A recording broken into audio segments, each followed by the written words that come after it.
과학의 발달 1933년 7월 13일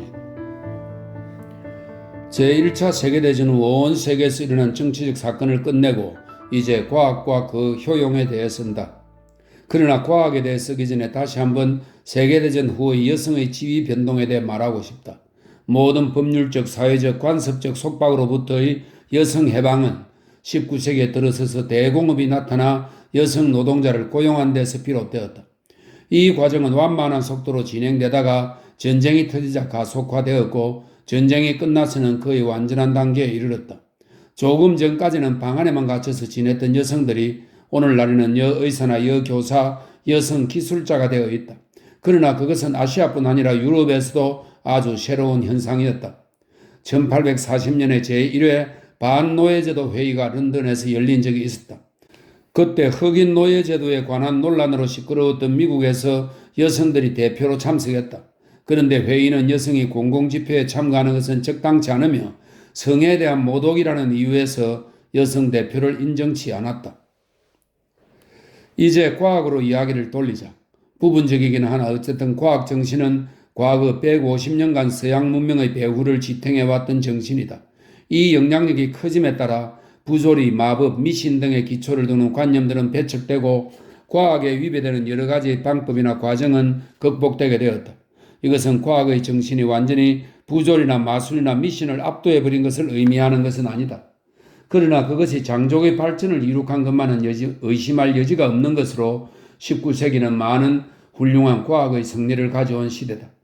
나는 전에 19세기의 과학의 영용으로 이루어진 방대한 대변화에 대해서 말한 적이 있다. 세계, 특히 서유럽과 북아메리카의 변화는 과거 수천 년간에 걸쳐 이루어진 변화보다도 훨씬 엄청난 것이었다. 19세기 동안 유럽의 인구 증가는 정말 놀랄만한 것이었다. 1800년에 전 유럽의 인구는 1억 8천만 명이었다. 그런데 갑자기 1914년에는 4억이 되었다. 이런 상태로 유럽의 인구는 100년이 약간 넘는 1930년대에 이르기까지 1억 8천만에서 대충 5억으로 뛰어올랐다. 인구 증가는 특히 유럽의 공업제국에서 두드러져 18세기 초의 영국은 인구가 500만밖에 안 되어서 유럽에서도 가장 빈약한 나라였다. 그러던 것이 1930년대에는 세계 제1의 유복한 나라가 되었고 인구는 4천만 명이나 되었다. 인구의 팽창과 부는 과학에 의해 자연현상이 한층 더 잘 이해될 수 있다는 데 그 원인이 있다. 확실히 지식은 폭이 넓어졌다. 그러나 그와 함께 곧 예지까지도 심화되었다고 속단해서는 안 된다. 사람들은 자기들의 삶의 목적이 무엇인가 또는 무엇이어야 하는가에 대해서는 생각지 않고 다만 자연력을 지배하고 그것을 이용하기에만 급급했다.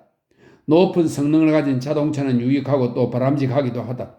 그러나 그것을 타고 어디로 갈 것인가를 알지 못하면 결국 아무것도 되지 않는다. 적절한 안내가 없으면 그것은 절벽으로 떨어지고 마는 수도 있다.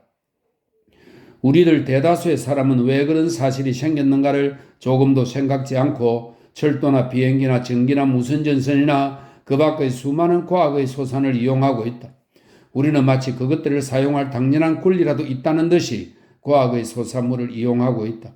그리고 우리는 진보한 시대에 살며 우리 자신이 진보해 있다는 사실에 크게 만족하고 있다. 현 시대가 과거에 비해 매우 의미를 달리한다는 것은 의문의 여지가 없다.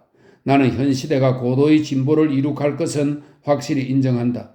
그러나 그것은 우리가 개인으로서 혹은 집단으로서 보다 진보했다는 것과는 별개의 것이다. 어느 운전사가 엔진을 가동시킬 수 있다고 해서 그리고 소크라테스나 플라톤은 그것을 못한다고 해서 그 운전수가 소크라테스나 플라톤보다도 진보해 있다거나 훌륭하다고 하는 것은 얼빠진 소리다. 그러나 엔진 그 자체가 플라톤의 사륜 마차보다는 진보된 운반 수단이라는 것은 옳은 말이다. 지식의 팽창은 반드시 유익한 것만은 아니며 또 우리를 현명하게 하는 것도 아니라는 것을 명심해 두어야 한다. 우리는 지식에서 이익을 취하기에 앞서 그 지식을 올바르고 바람직하게 사용하는 방법을 먼저 알아야 한다.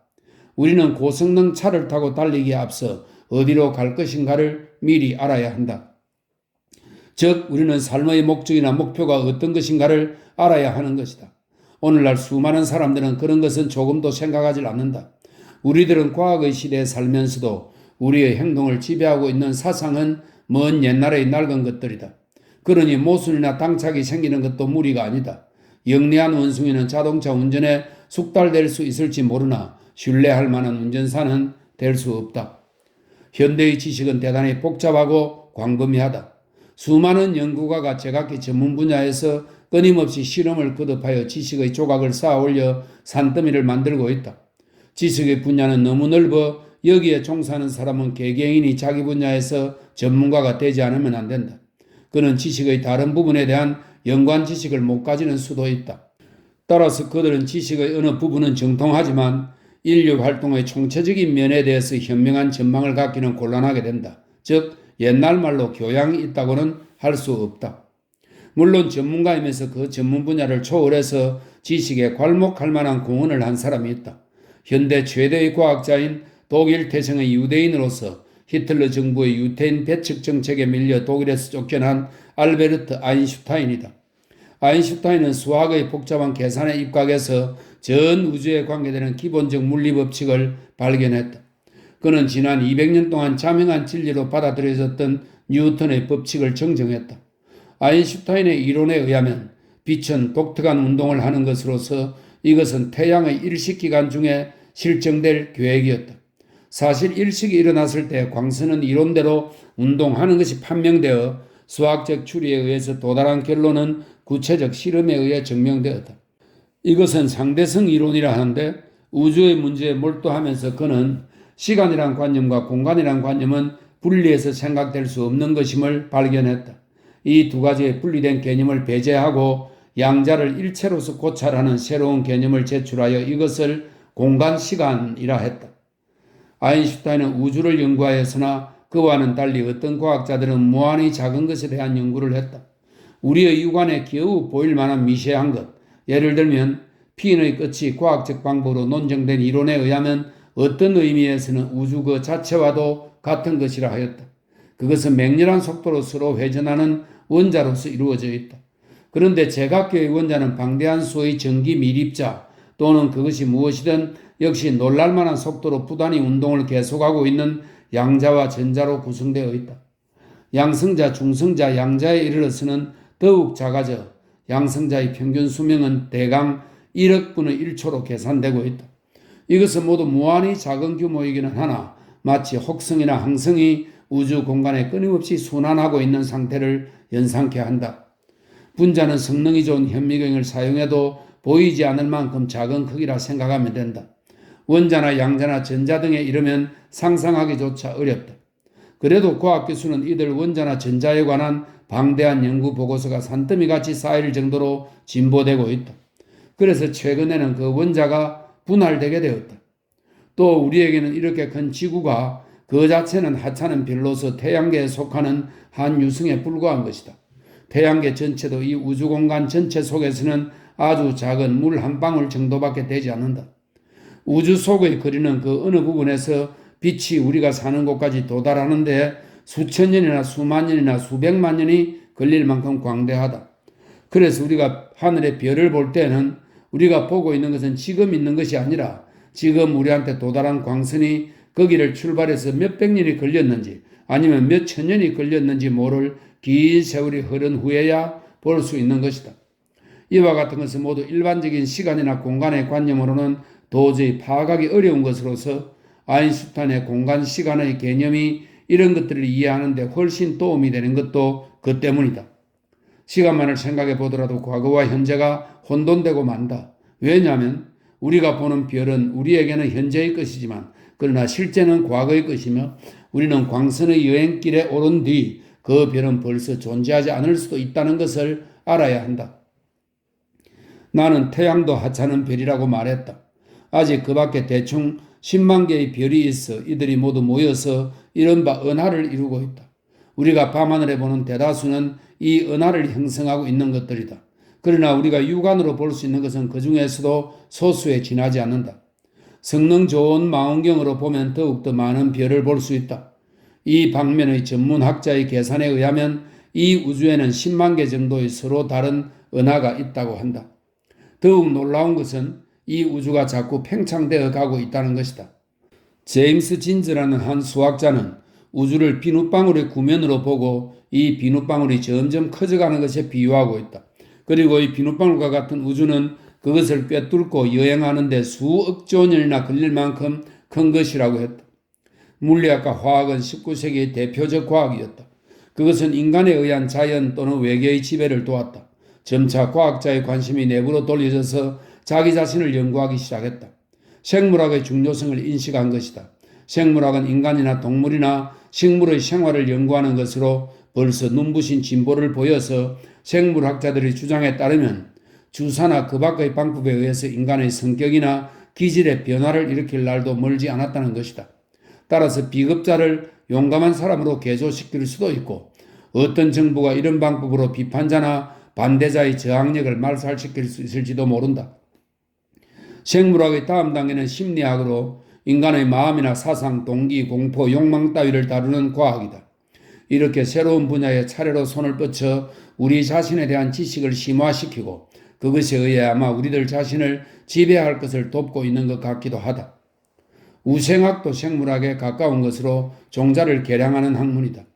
하찮은 동물로서 메뚜기는 우리에게 커다란 지식을 얻는 데 도움이 되었다. 미국의 한 과학자는 이 메뚜기를 오랫동안 면밀히 관찰한 결과 동물이나 인간의 성이 어떻게 해서 결정되는가를 설명했다. 이제 우리는 작은 태아가 생명을 받는 동시에 남성 혹은 여성이 되어 점차 작은 수컷 혹은 암컷으로 또는 작은 사내 아이나 계집아이로 성장해 가는 것에 대한 적지 않은 지식을 갖고 있다. 또 파블로프는 조건 반사에 대한 연구를 했다. 즉 그는 개에게 어떤 일정한 신호를 함으로써 먹이를 얻을 수 있다고 느끼도록 가르쳤다. 이 신호가 개의 마음속에서 먹이와 일단 결부되면 그 후에는 신호가 울리기만 하면 먹이가 눈앞에 없어도 먹이와 같은 효과를 낳는다는 결과를 얻었다. 개와 그 타액, 즉 침에 관한 실험은 인간의 심리학의 기초가 되어 유년, 소년 시절에 인간이 얼마나 많은 조건 반사를 가지고 또 성장함에 따라 어떻게 차츰 조건 반사가 발달하는가를 제시했다. 사실 우리가 습득하고 있는 것은 모두 이것에 기인한 것이다. 우리는 이렇게 해서 습관을 기르고 어느 날 그 밖의 것을 배우고 익힌다. 우리의 행동도 역시 쾌감과 불쾌에 기인한 반사에 의해서 지배되고 있다. 공포에 대해서는 누구나가 동일한 반사를 나타낸다. 인간이 바로 옆에서 뱀을 보았을 때나 혹은 뱀과 비슷한 것을 보았을 때도 앞뒤 생각할 여유 없이 재빨리 피하는 것은 구태여 파블로프의 실험에 관한 지식을 필요로 하지 않는다. 파블로프 실험은 심리학 전 분야에 혁명을 일으켰다. 예전의 형이상학적 방법은 철저한 분석이나 이해가 쉽지 않고 또한 큰 문제들에 관해서는 막연하게 논의했던 것이다. 그러나 과학적 방법은 이와는 정반대다. 사소하고 하찮은 사물에까지도 정밀한 관찰을 하여 중요한 결론을 내린다. 이론은 이런 결론 위에서 구성되며 일단 얻어진 이론은 계속된 관찰과 실험에 의해서 수정되기 마련이다. 그렇다고 과학이 절대 오류가 없는 것은 아니다. 과학은 가끔 길을 그렇지 온 길을 되돌아가 새로이 출발하지 않으면 안 되는 때도 있다. 그러나 과학적 방법이야말로 어떤 문제에 접근해 가는데 유일하게 올바른 방법이라 생각된다. 오늘날의 과학은 19세기와 같은 지나친 자부심에서는 벗어났다. 그것은 그 업적을 과시하지만 점점 퍼져나가는 광대무변한 미개척된 지식에 대해서는 경건한 정신과 태도로서 임하고 있다. 현명한 사람은 자신이 얼마나 작은 일밖에 알지 못하는가를 분별하고 있다. 무엇이든지 아는 체 않은 사람은 얼빠진 사람들이다. 과학에 대해서도 마찬가지다. 과학이 진보하면 할수록 독선이 줄어들고 제기되는 문제에 대한 해답은 한층 더 겸손해진다. 과학의 진보는 우리가 대답하는 질문의 수에 의해서가 아니라 우리가 묻는 질문의 수에 의해서 측정된다고 에딩턴은 말했다. 그러나 과학은 많은 질문에 답변을 해주어 우리 생활의 이해를 돕고 만약 우리가 유용하게 쓰려고만 한다면 우리의 목적에 합당한 보다 나은 생활을 가능케 한다. 과학은 인간 생활의 어두운 구석에 빛을 비추고 애매모호한 혼돈 대신에 우리가 현실에 현명하게 대처하게 한다. 도전이나 혹은 하늘을 날아 우주 끝까지 신비를 규명하려는 방법, 또 무한대로 보이는 것에서 무한소로 느껴지는 것에 이르기까지의 모든 것을 파헤치려는 용기를 커다란 매력으로 생각한다. 이와 같은 것들은 모두 순수 과학, 즉 생활에 직접 관계를 갖지 않는 과학의 영역에 속하는 것들이다.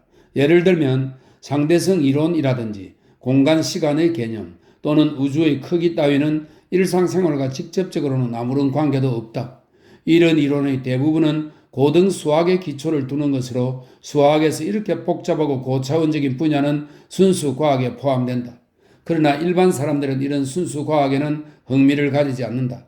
사실상 150년간의 생활에 혁명을 일으킨 것은 바로 응용과학이었다. 사람들은 가끔 과거의 황금시대라든가 좋았던 일들에 대해 서로 이야기하며 그 가운데서 역사상 특별히 마음에 드는 과거 어느 시대가 있다거나 어떤 점은 그 시대가 지금보다 더 훌륭했을지 모른다는데 의견을 일치를 보기도 한다. 우리는 자칫하면 어느 특정한 시기에 출현하여 그 시대를 빛나게 한 위대한 인물 때문에 시대 자체를 위대하다고 생각하는 잘못을 저지르기 쉽다. 역사를 돌이켜보면 일반 인민들의 생활은 비참한 것이었다. 오랫동안 구시대의 유물에 의한 압박에 허덕이는 인민에 대해서 과학은 어느 정도 구제의 손길을 뻗었다.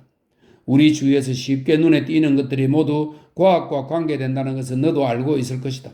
우리는 응용과학이 제시하는 원리에 의해 여행하고 서로 통신하며 생산된 음식물은 어느 한 장소에서 다른 장소로 수송된다. 신문이나 서적은 물론 지금 쓰고 있는 편지까지도 과학적 방법으로 생산된 것이다. 마찬가지로 위생이나 보건, 병의 치료도 모두 과학에 의존하고 있지 않느냐. 이와 같이 현대 세계에 있어서는 응용과학이 없이는 아무것도 할 수 없다는 것은 이미 하나의 상식이 되어버렸다.